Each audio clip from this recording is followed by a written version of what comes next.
Yeah, with this speed, I'm going to give that presentation, and it was a contribution to everybody.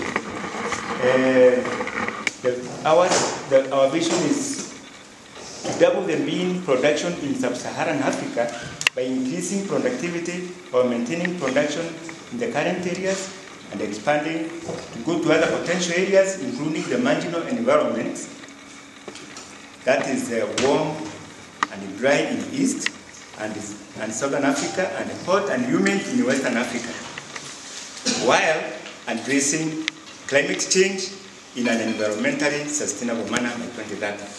That's our vision. Then we move to the next one. The constraints that we have in beans. The direct impacts are due to the climate change. That is drought, that is low moisture and intermittent moisture, and also terminal moisture. The other impact is waterlogging, that is excessive moisture throughout the growing period, including salinity. Extreme temperatures, we have heat, that is at flowering, and leading to pollen abortion.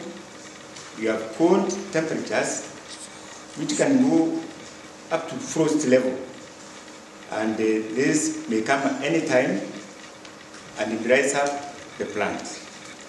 Indirect impact, we have pests, that is due to the climate change, that is pests, diseases, soil fertility, and degradation.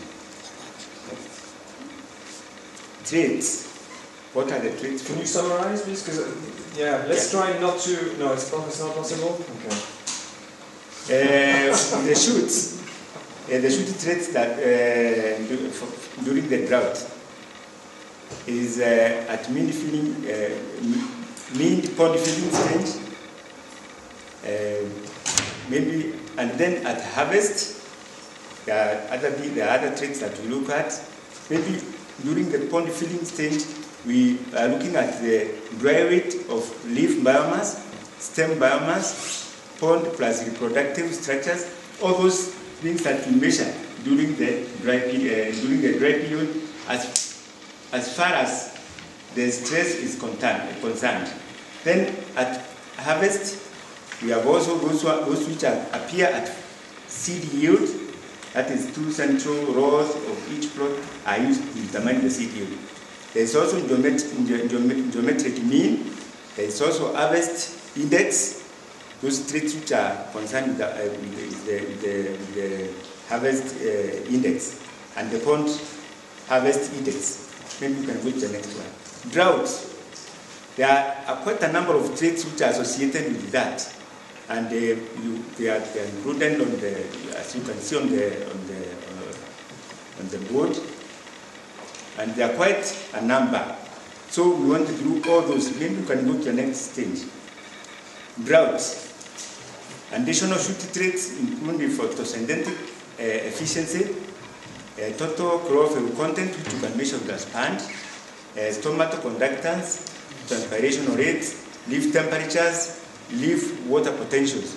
Those can be measured for the drought. Then for the target shoot traits include root length and root architectural unit traits. There is also rooting depth, there is rooting distribution, and root hair mass. Next.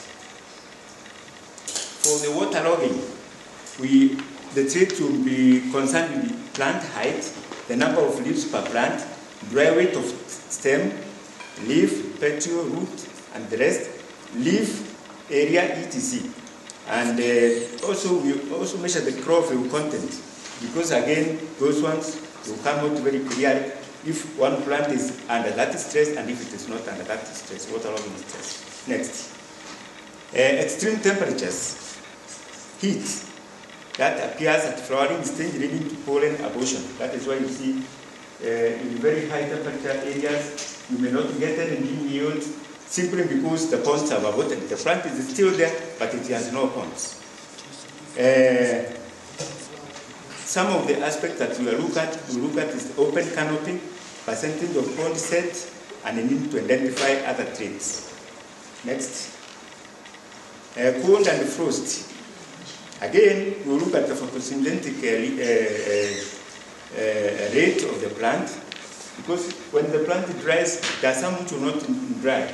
So we look at those which have not dried and look at the photosynthetic rate, dry weight of the plant, and the leaf area, etc.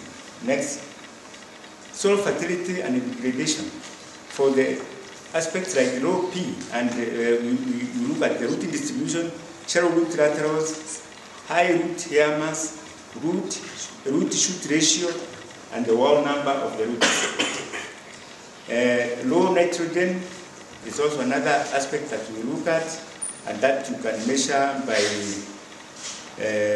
counting the number of nodules, effective nodules, nodule mass. You can also take the span measurements to measure the chlorophyll content of the plant and the root shoot ratio. Acidity will also be a factor to be included, and also in that combination, because there are a lot of it's a combination of many factors.